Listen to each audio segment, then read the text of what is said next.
To Your Success. To Your Success is the #1 gifting service for home services companies. Because you're a different contractor, you care about customers and want to express appreciation to build strong customer relationships. But you need a process that's effortless for you while feeling relational to your customers. There is an answer. To Your Success gives you the ability to automate a handcrafted thank you gift as soon as you complete a job. Visit toyoursuccess.com to learn more or schedule a live demo and receive a sample cookie gift. Delight your customers, build relationships, and cultivate loyalty. Visit toyoursuccess.com. Welcome to The Successful Contractor, powered by Success Group International, a show for residential contractors about residential contractors. We chronicle business journeys, share insights, and celebrate successes in this wonderful industry. I'm your host, Bob Houchin. Hello there, SGI family and other contractor friends. I'm so thankful you're here. As a reminder, all episodes of The Successful Contractor Show are available on YouTube, as well as your podcast player of choice. Also, if you're a non-member interested in learning more about SGI and how we can help your business grow both on the top and bottom line, while also becoming a part of the contracting industry's largest network of successful contractors, we're having Profit Day seminars in Houston, Boise, San Antonio, Winston-Salem, Colorado Springs, and Dallas. That's all just in the first quarter. So give us a call at 866-299-8505 to attend.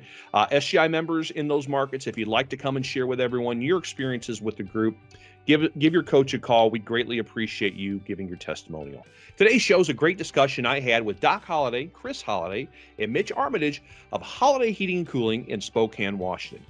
This is a great story for so many reasons.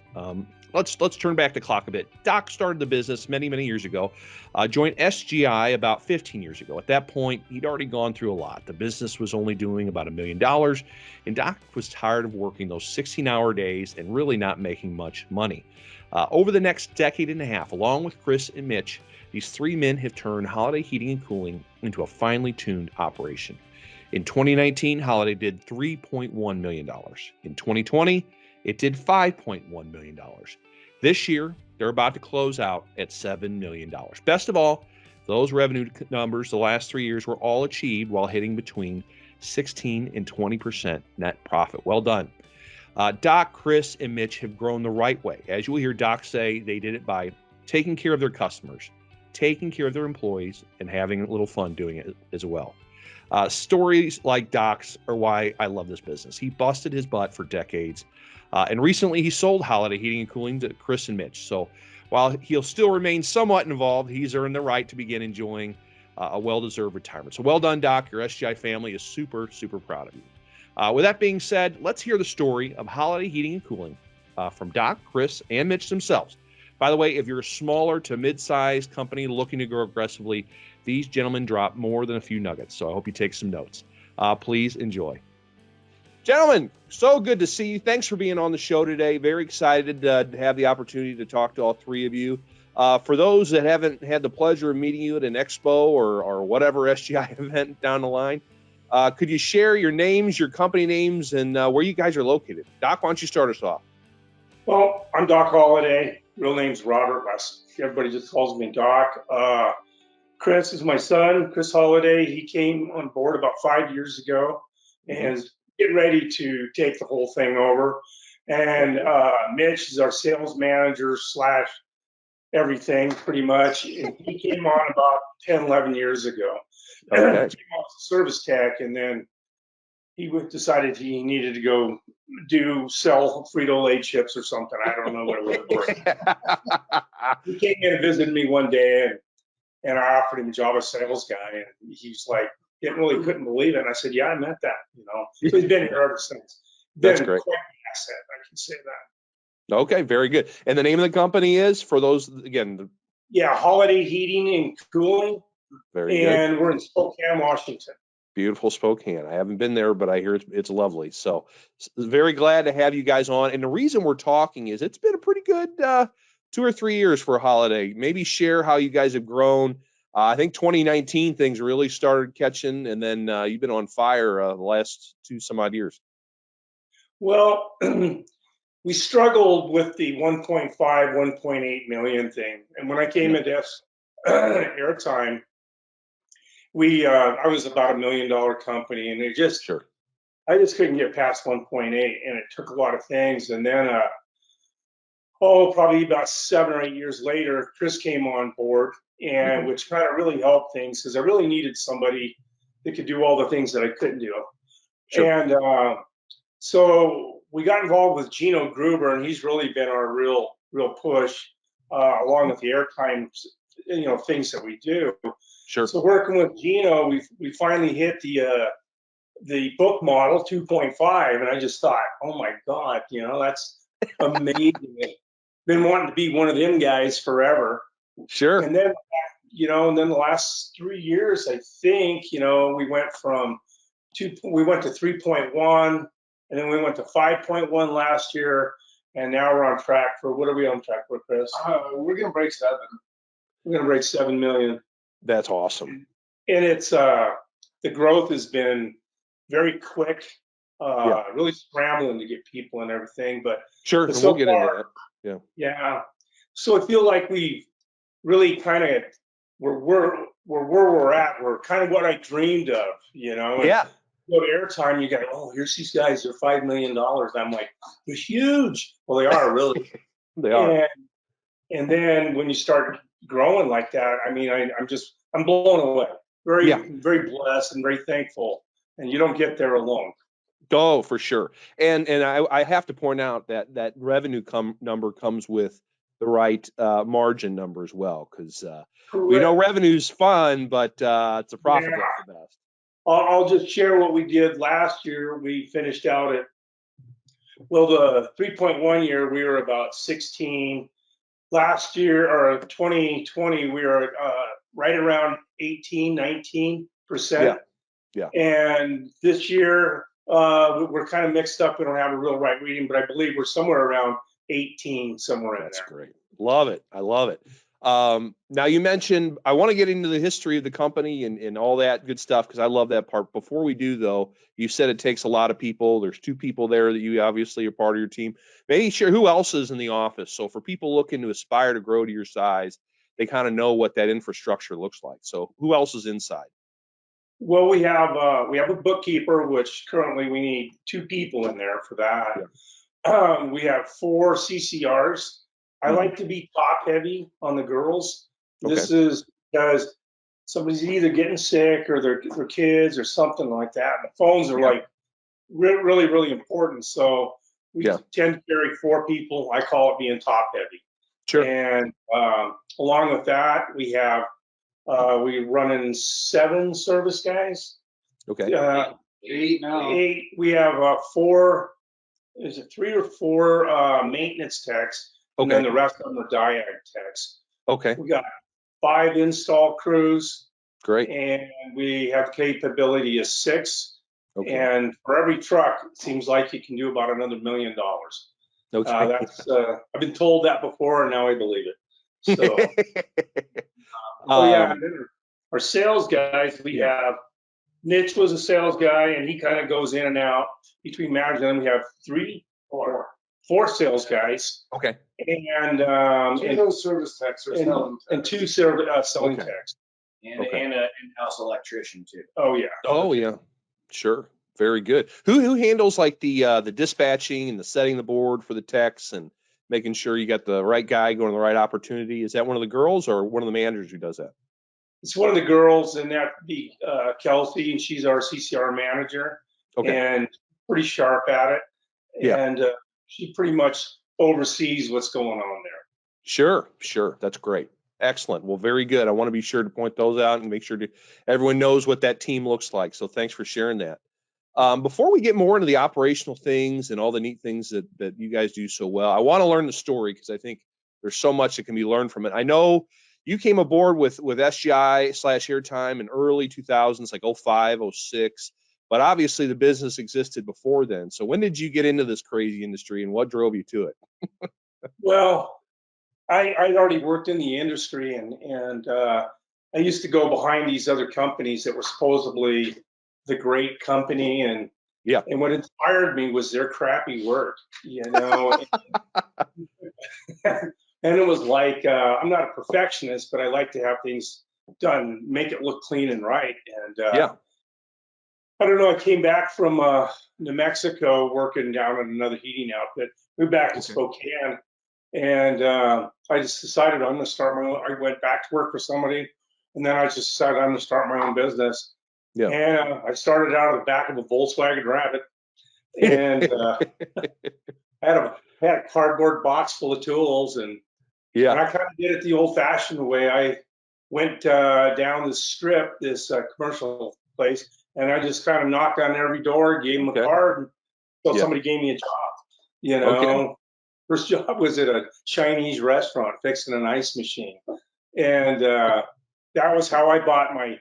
I figured I could buy my vacuum pump, some torches, and everything I needed by just that one job. So I really did start, you know, with a cardboard box with hardly, you know, I had hand tools and stuff like that. Sure.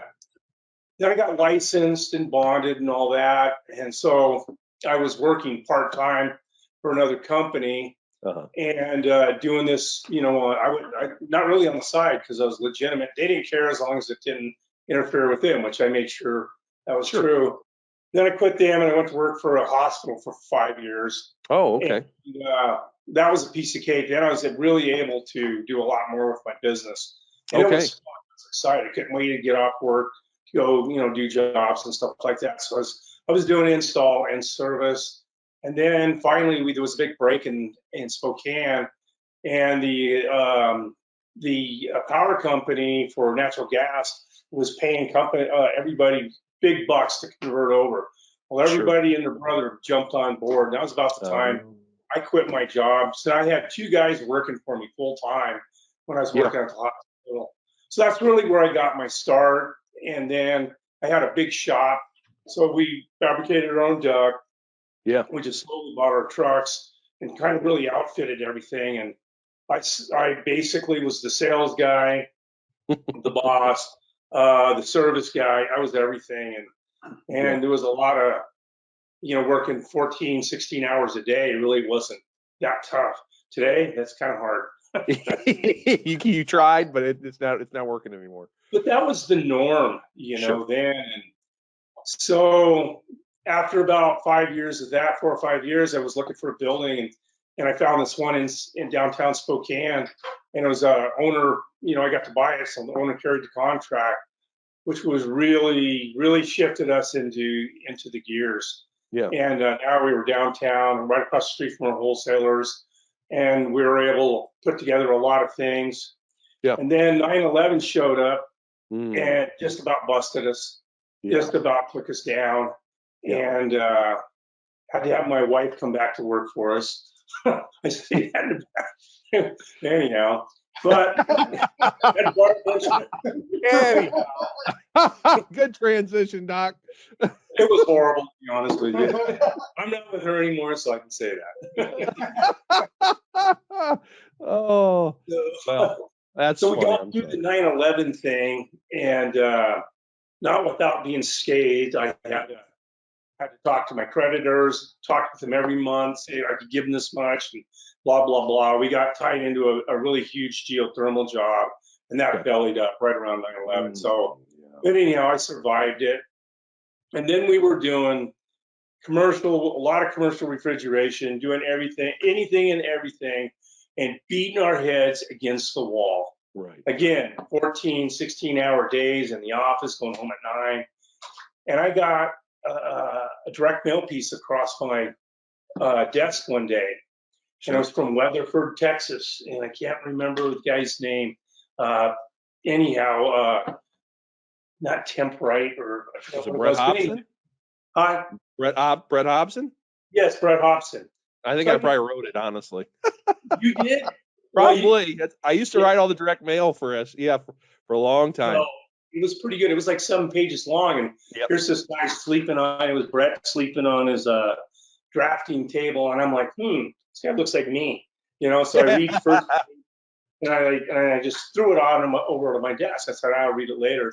Sure. Because I'd come in about 5 o'clock in the morning and start working. And so the next morning I came in, saw that letter and I grabbed it, I read 2 more pages of it, and I go, oh my God, this sounds exactly like me, Right. So I threw it over the side, didn't pick it up for 3 more days. So about 3 or 4 days later, I pick it up and I read the whole thing, and I go, this is what I'm looking for. I had been looking for systems. I didn't want to reinvent the wheel with somebody that didn't know what they're doing. Sure. And to me, this just sounded like things. So I took one of my service techs with me, Todd Williams, and he was my devil's advocate. And we went down there, and there was probably 40 people in there. Yeah. And Brett is so gracious. He even opened up his books to show us the real payrolls because my guy didn't believe it. He said, no way. Yeah. Brett goes, come on back there. I'll show you. Don't you tell anybody this. Yeah. But there was only 2 out of 40 that signed up. Halfway through it, I said, where do I sign? It was a no-brainer. Right. Absolute no-brainer. I didn't need to hear really anymore. Right. And so I get back. I'm so excited, man. I mean, I'm crying. I'm excited. This is like, God, this is what I've been waiting for, Yeah. First thing we did, cleaned up the area, put everybody in uniforms, got rid of all the commercial, anything, refrigeration. We were $200,000 in receivables, and I couldn't get one dime of it because we were having to borrow money to make payroll. It would come in, but slowly come in, you know? So we just changed our gig. We started, we got priced right was the first thing. Yeah. Reason why we're broke, because you're not priced right. Right. And so funny how that works. Yeah. After the first year, we had put people in training over to Missouri, got everybody trained in uniforms. And at the end of the first year, I had $100,000 in my savings account. And I'm like, where the hell is this money coming from? You're not used to making money, and all of a sudden you're making it. You're like, so that's pretty much how we got our start. It's been a great thing. I will have to say I'm a really slow learner, and I wish I would have put in more time during the first 10 years because I'm not that smart. I'm just smart enough to get the right people to do the work is really what it is. And like Leland Smith said, he goes, I'm not that smart. I'm just a great copier. Smith, right? I know Leland well. Yeah. Yeah. Well, I remember, I'll never forget when he said that. I was down in San Diego. Yeah. And so and then once Chris came on board, and we had some really good people, and Mitch, it just started to come together. And Gino, and we were training with Gino, and we still are. It's part of the cost of doing business. That's the way. For sure. And his roots are in airtime, and he worked with us for a long time before doing his own thing. And Gino's good people. I like him. He's a good guy. So let's talk about the last. So Chris and Mitch, you guys come aboard, and it seemed like you said the business you'd grown and you were starting to make money, and it kind of stagnated for a little bit up until the last, say, 3 or 4 years, right? And things have really been on an upward trajectory. Let's talk about that. So for people, because there's lots of members in that position where you kind of hit that glass ceiling. We're profitable, we're making money, but darn it, I want more. I want to blow this thing up. What did you guys do? What were some of the key changes, if you looking back, that you made over the last 3 or 4 years that really resonated? I mean, can you pinpoint? Was it just marketing better, doing better with the opportunities you had? Hitting the KPIs that maybe you weren't hitting before. What do you think? You want to go, Mitch? Yeah, I think one thing to understand with that is, we sit here and we can pat ourselves on the back, hey, we're doing great and everything. But one thing you kind of have to realize is you always talk about climbing your mountain and you want to get to the top of it. Yeah. One thing you have to accept is your mountain keeps growing. So you're never going to get to the top of it. And it never gets easy, does it? No. When Chris came on, I mean, I was kind of the only sales guy doing it the airtime way at the time. And I had gone to a couple of Lon's classes. I had been to St. Louis. Doc sent us to Rapport, which was a big thing. Oh, yeah. Getting outside of that comfort zone. But when Chris came on, Chris was, he's got a college degree. And that's what we needed. And Chris was able to set things into place. But Chris was in sales. He worked his way to where he was too. He just didn't come in and start making calls. Right. marketing and all of that as well too helps. And I think what between Chris and Doc, the way that they think is alike. They have the same goal, but they do it in a different way. Yeah. Hiring people, training, that he's spending money on training for your employees, and then making it a good place to work as well. That's all what helped the company grow. Yeah. Doc, how important was it for you to, like, you know, Chris and Mitch both, they didn't walk into the roles that they're in now. They had to kind of grow up within it, right? And kind of earn their stripes a little bit. How important was that for them to have that process? And you guys too. I mean, it's not just a question for Doc, but was that intentional that you wanted them to kind of earn their stripes before getting these leadership roles? Yeah, it's I think it's a natural thing. It's like, because if you're not going to be, if you're messing up as a leader, obviously you got to either have more training. But I think both of them have the natural ability to go through there. I don't know if I'm a great leader, but I have a way of getting things done. I mean, we all can use improvements, but I don't know if I answered your question correctly or not. Yeah, but they naturally work themselves up to where they are at. Yeah. And Mitch and Chris, how valuable were your experiences in the field and kind of growing up in this business in terms of how you do your jobs today? How valuable was that background?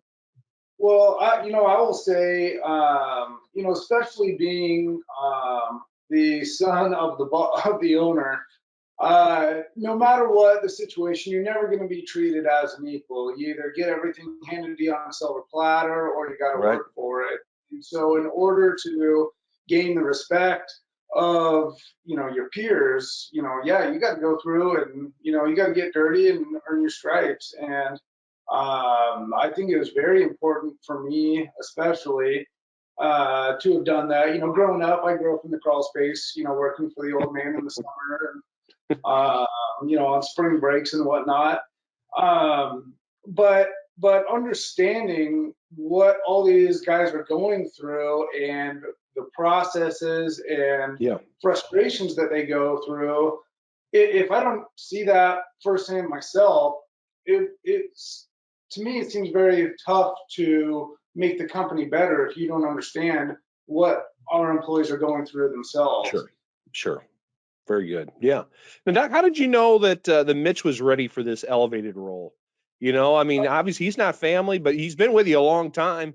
What about him for people looking to find people within their own companies that are talented to lead? What I liked, what I saw in Mitch was enthusiasm, and he wasn't a quitter. People liked him. He had, he was clean cut. And we had another guy that worked for us for 18 years, John. That guy he was a tech and a sales guy, but not really a good sales guy. And then once he was a, what do you want to call it? A service manager. Yeah, he was in our way is what it was. But once Chris came on, but no, Mitch he was always there. I just loved his dedication and his attitude. And you have to have people, you got to hire the right people. My God, we've hired many of the wrong ones, man, no doubt about it. That's part of it.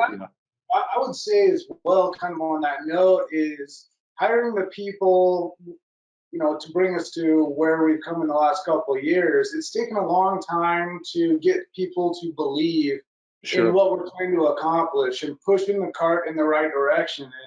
And having all these systems in place and knowing what our end goal is, and ultimately the end goal is just to take care of our customer and do the best job that we possibly can. And some of the steps that go in between, it's hard to get people to believe sometimes in where you're going. Mitch always believed in it. We've had some, guys in the past that didn't believe in it and that were a roadblock to what we believe was our success. And I think that by hiring new people, that we tell them where we're going and what we're trying to accomplish, they're on board with us, and everyone's pushing the cart in the right direction now. And I believe that is a major part of our success in the last couple of years. So is it getting it sounds like it's getting the right people first, the right attributes, and then Yep. selling them on the vision. So when you guys hire today, what are you looking for? Is it just energy, or what attributes? Hire for attitude, train for success. Mm-hmm. And, the interview process it's tough, especially nowadays, because it's so hard to find people to work. Sure. But if you get the guy with the right attitude and you're willing to spend some time on that person, that's what's going to make the best employee. You have to be as much as they need to invest in their training and their learning, you've got to invest equally back in that. Yeah. Right. Let me tell you one other thing too. We say it's like, okay, customer first, employee, then company. And you really, if you're going to make money, then you got to share that pie. You can't be a greedy piece of crap and owner and keep all the money. People, these guys are looking for the white picket fence and the home and the whole 9 yards, and you got to share it. And so I feel that we pay these guys well. That's one of the reasons we pick up the medical, do all those things to hang on to these people. Now, you're going to get stabbed in the back here and then, but you know what? Call it a blessing because it wasn't going to last. That's a good point. That's a really good point. We do use a lot of our advertising. We advertise very, very strong. We're probably 7 to 8% of our budget. Yeah. And we just never stop advertising. Yeah. And our success through advertising, we've been doing that ever since we got into airtime. We got into the right company and everything. We don't do any direct mail. We've done it, but we've been successful with branding. That's all we do is branding. Yeah. And all we do is teach. Our commercials are about heartfelt, doing the right thing, kind of like home heating. And, like Christy. Those guys have amazing commercials, Yeah, absolutely. So that's I'm glad you brought that up. Of those people that are applying now, are they experienced people that know your brand now, or are they mostly younger people that are just looking for opportunity, or people trying to change careers? What do you think you're typically getting in people, looking for jobs? Well, I would say it's all across the board, to be completely honest. I would say that our branding's working because all of them know who we are, but some of them are coming from other companies. We just got one last week from another company that just wanting a better place to feel like a home. We're also getting people that are completely outside the industry that just have drive and haven't found their niche yet. And it's really all of those, coming together, not one specific, source. Who handles the interviewing? What's the process? What's the funnel like? If it's for a CCR position or bank, it's usually we have our CCR manager there, usually me or Chris, and usually three to four people going through it. We have them give them a test, not for CCR, but personality test. Okay, good. Yeah. Got to kind of see where they're at. Service guys, we give just a simple electrical test about service, and installers, we give them a test for installing. But usually when it comes to the guys, usually there's 3 or 4 of us interviewing. Okay. And it's 3 of you at one time, or is it like 3 of you over multiple interviews? It could be a second interview. We bring them in a second time. Sometimes it takes them a half hour to fill out all this, do the test. It takes them an hour to do the test. You're already figuring out they don't know what but that doesn't mean they're not hireable or trainable. Sure. We like hiring the military. We can find them. And the hiring process is usually done. Usually you're coming back a second time. We call you back a second time. It probably means we're probably going to hire you. Yeah. Are there certain things or like red flags you're always looking for? Like, what you've been interviewing people a long time. So what are some tips and some secrets you've learned over the years? Yeah. Tattoos all over your neck and hands is one of them. Yeah.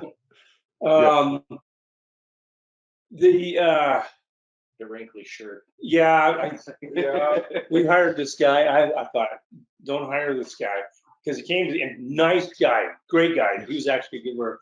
But his shirt looks like he just pulled it out of the dirty hamper. It was something, not the cleanest dirty shirt. But he always came to work like that. But it proved out that he was very kind of unorganized. Yeah. And he was not, what do you want to call it? Detailed and stuff like that. And I wasn't prejudiced. I just thought, if you can't even iron your own shirt, what are you going to do for us? When you're looking at the small things. Well, sure. The other thing is, you can't, I'd say 2 out of 10 have felons or whatever. Oh, yeah. And I would say, one thing I've noticed is the guys that, well, even gals too, that apply for office jobs, if they don't dress for an interview, come dressed. I mean, you don't have to be wearing a suit and tie by any means, but sure. But if we get people coming in their pajamas, and it's like that is a sign, that is a major sign of, how seriously you take, your life in general. And we've hired people that, have had, holes in their shirt and, and they don't tend to last very long, even if they get hired in the first place. And there's a fine line in every interview too. Like, I want to be interviewed as well. I want to know what they want to know. Good point. One interview we did for one of our lead installers, he basically just had a list of questions. His wife wanted to know some things about the company as well. And that kind of shows me that, okay, I want to work for someone who cares about me. But if someone's just flying off the handle telling you about all the cool stuff that they can do and you don't get one word in, that's kind of a red flag as well too. Sure. Are there certain work histories or things you go, like someone's changing jobs every 3 days or what kind of, is there anything that kind of stuff? Yeah, we see that. We look at their resume. Usually most people have one. Yeah. And when it's just littered with year to year to year to year to year, it's like, I mean, we still interview them, but we give them the test them, and it kind of sets the stage where we're at and what kind of company they're going to come to work for. We care enough that they have to do that kind of a test. But we're looking for long-term people. Support for this podcast comes from Rheem. Brothers Richard and Donald Rheem founded Rheem Manufacturing Company in Emeryville, California in 1925. The company has produced a number of cutting-edge products in its 89 years of operation. Today, Rheem is North America's only manufacturer of HVAC, water heating, pool and spa heating, and commercial refrigeration solutions. For more information, go to rheem.com. Welcome back to the show. I'm talking with Doc Holliday, Chris Holliday, and Mitch Armitage of Holliday Heating and Cooling in Spokane, Washington. So far, we learned how Doc started Holliday Heating and Cooling out of his Volkswagen. And from those early days, he shared how he began to slowly change the company, getting the right processes and procedures in place that would later allow the company to grow. We also learned that he had a lot of help with Chris and Mitch as they earned leadership positions as a result with Holliday. In the second half of this conversation, we're going to continue to talk about their hiring process, namely how they plan for manpower to grow as quickly as they have. We're going to talk about how they onboard and train. We're going to talk about some of the recent adjustments to their install team that's led to some great results. We're going to talk about how their sales process has really allowed them to flourish and how they approach accountability with their sales team. Of course, I pressed Doc on what his plans were for retirement, and I pressed Chris and Mitch on what their plans are for the business over the next 5 to 10 years. So let's jump back into my conversation with Doc, Chris, and Mitch of Holliday Heating and Cooling in Spokane, Washington. So when you're growing as fast as you guys are, and you guys have really grown fast the last 3 years, I mean, that takes a lot of people, right? There's a lot of, how much planning are you doing? So you're like, okay, we need to have 2 more or another install truck by May, so we have to hire by, like, how much of that are you guys talking about and strategizing about that versus just we were just talking about that. We know that we're going to need at least 6 install crews by next summer. We've let some of our skilled, some of our apprentices that we know are, almost to that point of running their own truck, we let them know they got a timeline that they need to be ready to go by the end of winter. That's good. We've already talked about what we're going to do with our existing vehicles and adding to the fleet to prepare for that influx. Well, last year too, Gino was really pushing us, and we ended up buying 8 new service rigs, and then we geared up for that 5th and 6th crew.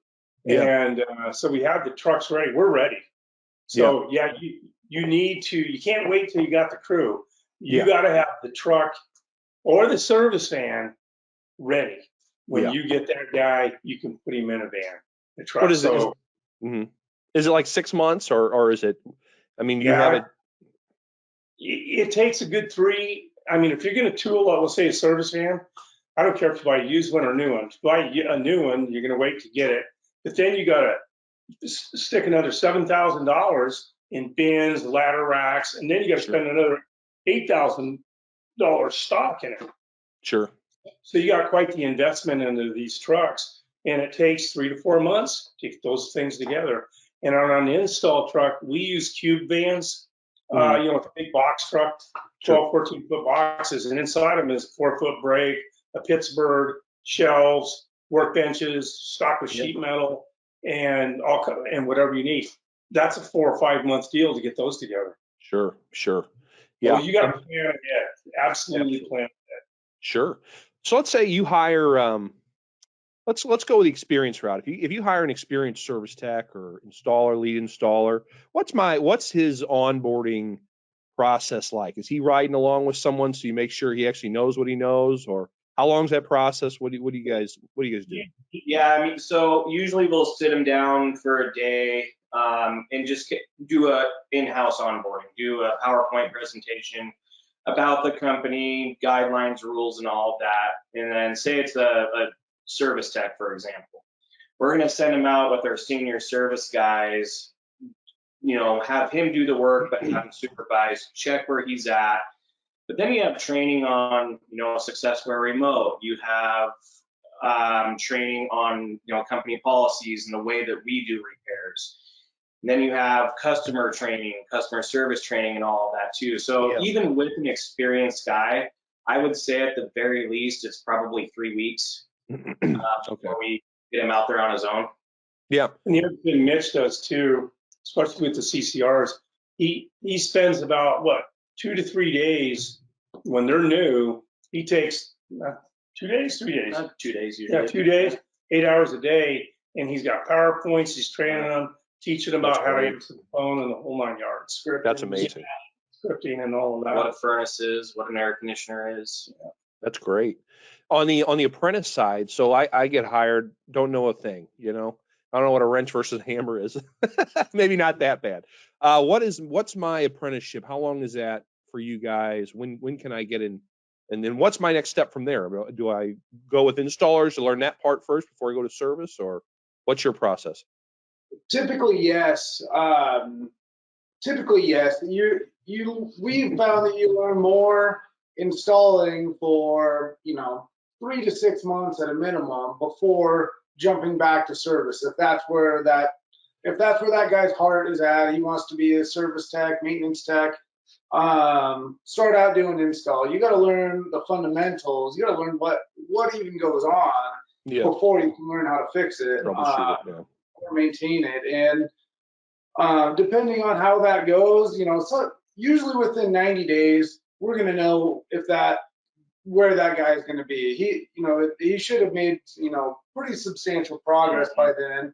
And we've run into situations where the guy was dead set on being a service tech, ended up loving install, and and vice versa too. But there's no set timeline on how long it takes for them to learn, because as long as they're learning, as long as they're making progress, we want to set them up for success, because if we don't set them up for success, then we don't succeed either. And so we have to work, we have to work with them and how well, that they are retaining all that knowledge. Yeah, Chris will do these reviews with some of the newer guys kind of sit them down, see where they're at, and then we're going to say, okay, this is what we, expect you to learn by this time. Try to give them some kind of deadline to learn something. That's And good. that seems to help out quite a bit. Yeah. So there's an expectation they've got to meet something versus just sit back and get comfortable. I like that a lot. That's good. Oh, Doc, you look at your say something. No, you take me out. I was is what the training is like. Oh God, I kind of forgot what I was going to say, but throwing them in to install is probably the most important thing for a service guy. Even a season one, I want them to see what we're doing. Even for 2 or 3 days, go work with these guys. You see how we operate, and that's for service guys pretty important. Let them have a couple days to install. We even let them sit with the girls for 2 or 3 hours and see what they have to go through on there. But the key thing is his training, and Mitch he's an amazing trainer. He loves to train. It's one of his passions, and he's really very, very good at it. Yeah. So training, you never stop training. We have our own classes. We've got furnaces and air conditioners set up, propped up, that are all working in our shop. We try to have at least 2 training classes a month, whether off for the install or the service. And basically, you can't ever stop training. Yeah. Ever. Now those two you're talking about, are those technical related or are those communication as well? Oh, good. All technical at that point. Okay. But the communication thing kind of happens in the beginning, during okay, this is how you drive up to the house. This is what you say, and this is what you don't say. And Well, for even the senior, seasoned service technicians, we show them all of the airtime videos about how to act approaching the house, approach the door. That we follow the airtime model exactly as far as that goes. Do you guys get together like weekly to talk about that stuff, or is it just as needed? What's that kind of ongoing training look like? Actually, we do weekly service meetings where we actually even do role playing, talking the straightforward pricing guides. Our biggest one is the repair versus replacement calculator, which is one of the most powerful tools that we have, really. And one of the most never used tools. It's difficult. It requires some brain power for sure. It is powerful, though. Yeah. So every Tuesday, we have a service meeting at 7:15, and we usually go for 45 minutes to an hour and a half. Okay. And we got to get guys out to the first call. On Wednesdays, we have the installers meeting, which we used to never have. For the last 2 months, every week now we're having an installer meeting. Sales is every Thursday. They're 80% of our revenue. They can get out of control real fast. Sure. And then on Thursday mornings, they have a sales meeting. So since we've been doing that, it seems to have taken out we've always had the service meetings, but you got to have meetings with your crews, and same with your CCRs. Everything. You got to meet to talk. We do that every 2 weeks on Fridays. Say that again? We do every 2 weeks on Fridays. Do you guys get together or? Yeah, with the CCRs. Okay. With the CCRs. Okay, very good. And I want to talk. We haven't talked sales yet, and there's a lot to unpack there. I want to pursue that. But before I forget, this install meeting you just started doing, and I'm intrigued. What are you guys talking about? Is it just callbacks? Is it just technical stuff? What are those meetings look like so other people can know? One thing so we talk about callbacks, all that, but we talk about if there's changes with equipment. For example, equipment's been tough to get. Oh, sure. So we're putting some mixed match things in there. And a lot of these installers are really anal about their work. And they're wondering why we're giving them a C coil or a C cabinet coil and a B cabinet furnace. So communicating, but one thing that helps keep everything in line, service, sales, and install, we go around the table and give everyone a chance to talk. Oh, like it. And sometimes that'll bring up some things in the field that they've seen or whatever it is that we can fix together. And that helps us communicate. And I would say one of the bigger topics that we talk about every week for sure is communicating. Mm-hmm. Our install technicians communicating with the customer about how their system's going to operate, training them on how to use their thermostat. That's great. And training them on how your furnace is supposed to work, or if it's a heat pump, they communicate with the customer how, what temperatures their auxiliary heat should kick on, or emergency heat. Let's see. Also, a big thing. A lot of it comes back from it's feedback from the service techs a lot of the time. Sure. But especially we use a lot of these Aprilaire filters, and so clear communication with the customer on how long these filters are rated to last versus how long that they should be checking their filters. That is a huge thing, and I would say the number one communication error that we're making especially on the install side, but it usually tends to be a filter thing, because just because that filter is rated for a year does not mean that it is going to last a year. Every house is built different. Sure. So a lot of it's just communicating with the homeowners, teaching your installers to have these conversations so that it doesn't lead to callbacks or anger later on. It sounds correct. That's absolutely right. Yeah. On their, they have a checklist that we use, and sometimes it's pencil whipped. I'd like to kill them, but the biggest thing is going over the end of the job with the customer and showing them and spending the time. Sometimes they don't want to do it. Sometimes the customers don't want to do it. No, Sure. and it bites us in the butt every time. Every time they go, well, it didn't show me anything, and they lie. And then we're pissed off at our guy, but come to find out the customer lied. Actually, we just went over with our installers this morning, was our meeting, and we use a product called Company Cam, and on our install checklist, we have items that are required to take pictures of, and we have our installers at the end of the job when they're going through the final product with the customer, showing them that, see, your air conditioner is level. We have the level sitting on there, and doing those finer notes. And some of it's kind of secret, humble bragging. It's like, see, this is why you paid for what you paid for. Right. No, that's smart. That's smart. Yeah, if you're going to be more expensive, you got to be there. You have to have a reason.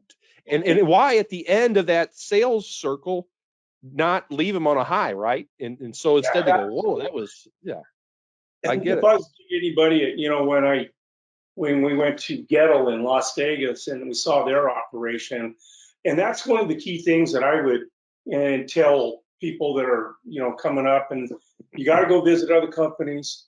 Yeah. And if you're heating company, get Company Cam or iAuditor. It will change and improve the way you do things with your employees, because now you're kind of making them accountable.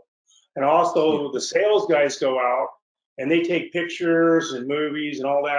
That's all in Company Cam. So anybody can go in there to look at it. It isn't like it's on their computer. One of the best things that we have done in the last 2 years was do that. That's great. I suggest everybody do the same thing. Good stuff. They're a vendor partner too, so that's always good. All right, I got to talk sales, and we're 50 minutes into this. We haven't talked sales, and we're talking to a sales company. So we talked about hiring technicians and call takers. When are all your? I know you have 2 technicians that can sell. It sounds like, but most are comfort advisors or salespeople. Are those people that made a transition from technicians, or were they from outside the industry, and you saw something in them, or is there like a blend? Our top guy, Garrett, was a service tech for 5 years. Yeah. And Garrett's the guy that he walks in the door, he glows, he has a smile on his face. Garrett was a selling tech for about 2 years, and he was pretty damn good at it. He's our top sales guy right now. And we have another sales guy who worked for Doc 20 years ago in install. And so he's got some experience, but the other 2, Chad came from doing parks and recreational management. And this is his first year, and he's doing well. And Yeah, right now. he's at 1.4 million. That's great. He just got his first formal training last week From Gino. Okay. Yeah. from Gino. And Ryan used to sell for Steel Structures America.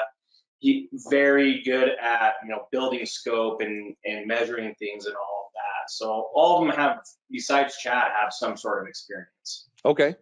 We almost look for a level of a communicator. It's almost a communicator that we are trying to look for that can get on the same level as the customer. So, with some personalities, if you're a service tech, I mean, you start talking, variable speed motors and compressors, all this stuff, you can watch their eyes glaze over. I was going to say, I've done it myself. Mechanical Yeah. engineer. Right. Yeah. I was going to say you are you're the last guy. No, but that's funny. Yeah, Right? exactly. But you have to be able to. Actually, what I say all the time is, you really aren't salesmen. You're educators. You are trying to educate that customer on what they're trying to purchase, and you're not trying to sell them anything. It's up for them. We don't know what their situation is. They know what's best for them. You have to be good at communicating what those options are. And so we have a perfect blend of technical technicians versus guys that have never been in the industry at all. All of them have their own way of breaking it down, all the minutia to the customer and talking to them in a language that they can understand. That's great. Being the biggest thing is be honest and do the right thing, and just don't try to shove this stuff down their throat, man. Yeah. And we have a procedure. We've got 4 different options to give people. Okay. And of course, you're probably not going to like this one, but I got to show it to you anyhow. Sure. Usually people pick in the middle, but just being honest, and I think if they don't like you or trust you, you're done. Yeah. Right. You have to obtain those 2 things. You got to get that credibility, and trust me, we've gone through some really bad sales guys with really bad closing rates, and we hung on to them. And Ryan, we had to let him go at one point because he'd been to schools, sent him everything, but I think he had some problems. We had to let him go. But then he came back, and he was just, we brought him back, and He's been on fire. he's been on fire. He's doing really good. In 6 months, and he's not let up. Yeah. That's At great. one point, he had a 70% closing rate way back in the beginning, but then he just slid all the way down to hell. And but now he's back, and he was outside the industry. He only had building experience, nothing to do with heat. So what's that training? What do you guys do for someone who comes in without industry experience to sell equipment? What's your training process? Run Like them that. with install for a good while. Okay. I'll train them. We'll send them with sales guys and all that, but they got to understand how the systems are installed, where the venting goes, what we're doing. And that could be a month. And then Gino helps us out with, we'll send these guys down to Sacramento to meet him. Excellent trainer, gives these guys a platform, then we practice it. Okay. Yeah. And keep practicing. If you don't use it, you're gonna lose it. Yeah. A lot of role play, right? Practicing. Yeah, a lot of times what's kind of funny with these 4 guys we have is they're buddies too. And the conversations that you hear just kind of walking by the sales office is just like, well, this is what I would do, man. It's really cool to watch them help each other out. Mm-hmm. That's neat. How much you guys utilize scoreboards and showing guys the numbers and kind of driving that competitive angle a little bit? Is that a big part of it as well? Yeah, every week I update our company budget, our CCR booking rate on their incoming phone calls, and then all the maintenance and service techs. We put up their month-to-date numbers. Oh, that's great. And along with that comes with the 12 plus success rates, so whatever they're going on versus getting sold, and then their club ratio as well. And yeah, it definitely gets really competitive, especially the generated revenue in service and maintenance. They all want to be the top dog there. And I think our maintenance guys, it's kind of funny. They get frustrated because it's hard for them to generate a ton of revenue on a system, especially that we installed. Sure. But yeah, it gets pretty competitive in a good way though. So it's pretty cool to keep an eye on the numbers. We do it specifically just to make sure that the ship is moving the right direction. Sure. We want to share with everyone. We want to let everyone know here's what we're moving toward. Here's what our goals are. And by keeping our fingers on it, everyone knows what they've got to do. So I believe it brings a level of transparency that our employees like to be a part of. Yeah, for sure. I guess you know which techs are better at flipping leads versus who's your better club salespeople. And yeah. There's some.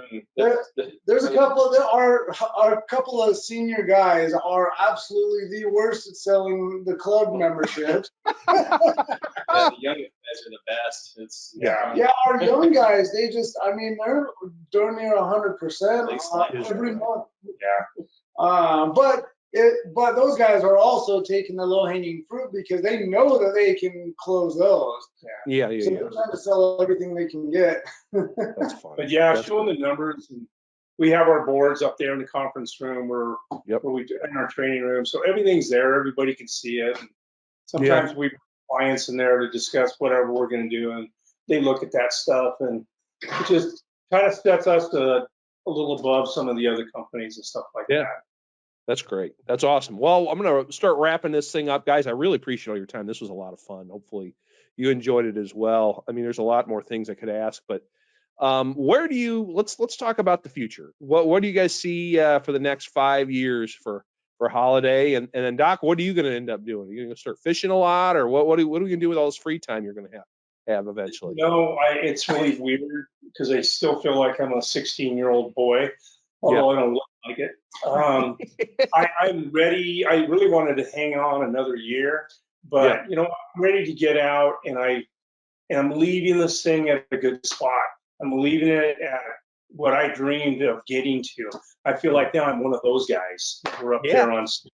To me, that's a great achievement. I'm still going to stay involved right now and one thing I do know pretty good is the numbers. Owners got to know the numbers. And I can't stress enough that you got to know those numbers. So I'm going to plan on taking off in January for maybe 2 or 3 weeks and see what happens. But I'm available by phone. I can still plug in Successware. I can still see what's going on. I don't want them to make a mistake. I don't believe they will. With Gino behind us, the airtime things that we're doing, we're in pretty good shape. That's kind of what I plan. Also, the advertising, 3 things. Never stop advertising. Ever stop advertising. Don't stop training.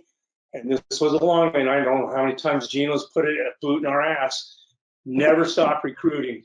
Ever. And those 3 things are important. The advertising, you spend whatever it takes to get the phone to ring. On that note, with what we've learned as well, which it seems counterintuitive, but when things start getting slow, you advertise more. You invest more money in advertising. You don't scale it back. Right. When COVID hit, a lot of our competition, because we thought the same thing too. We're like, oh my God, this is going to really hurt. And so we were, getting ready to scale things back. And it was Gino that said, absolutely not. You better dump more money in. And a lot of our competition made that mistake, and we skyrocketed out of COVID. We went $2 million during COVID. That we grew to, and pretty good for a small company.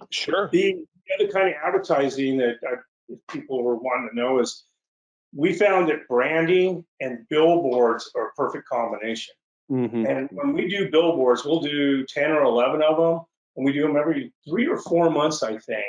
And then depending on the commercials and stuff like that we use, we don't sell anything. We don't, no gimmicks. It's all about Holiday Heating, who we are. And no call to actions. We're very little call to action. Yeah.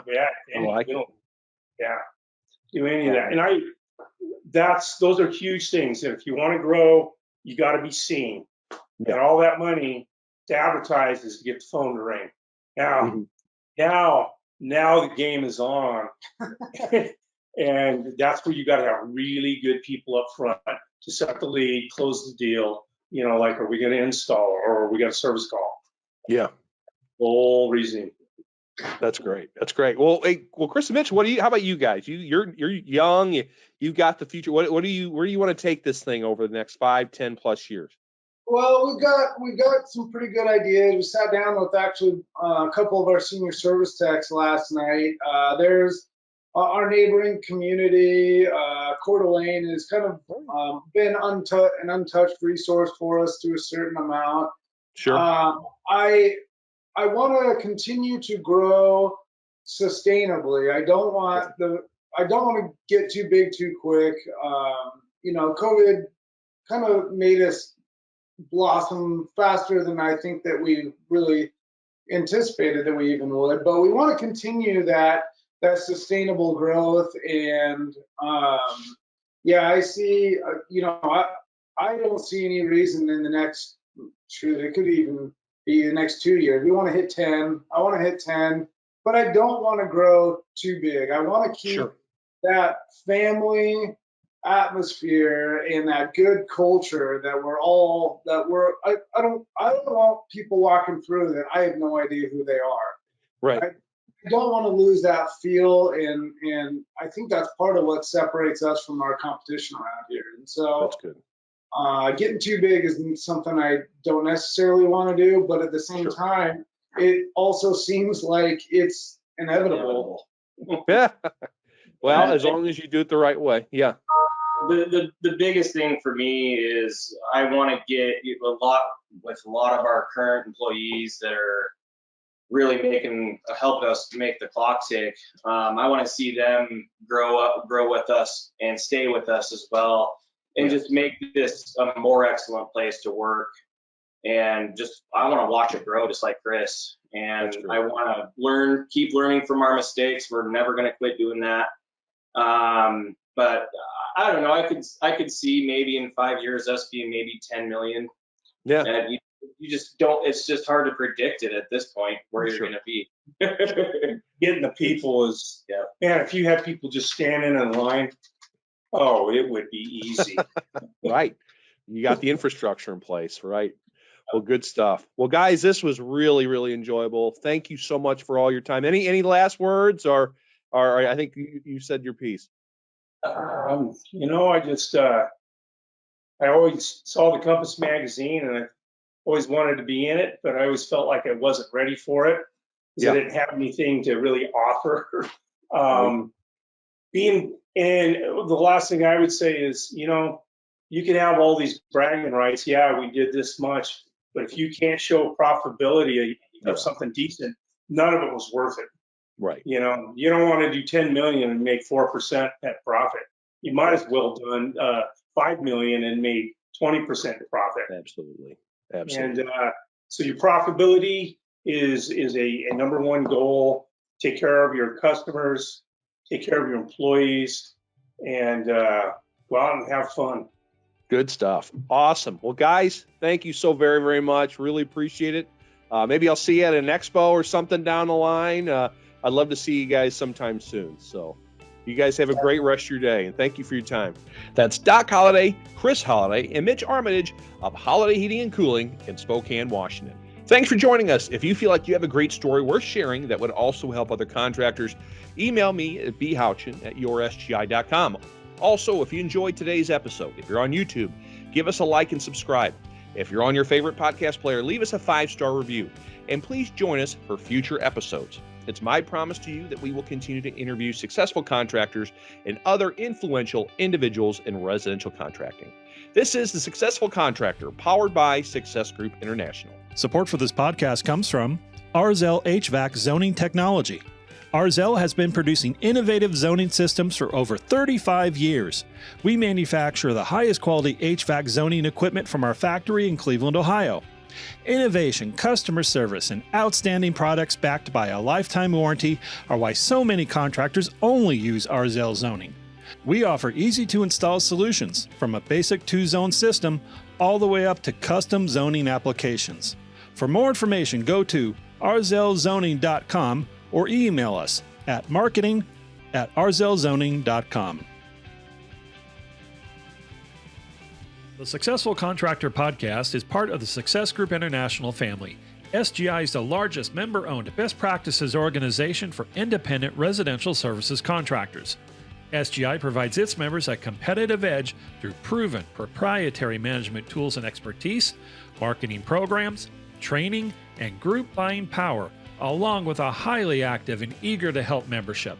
For more information about Success Group International, visit www.yoursgi.com.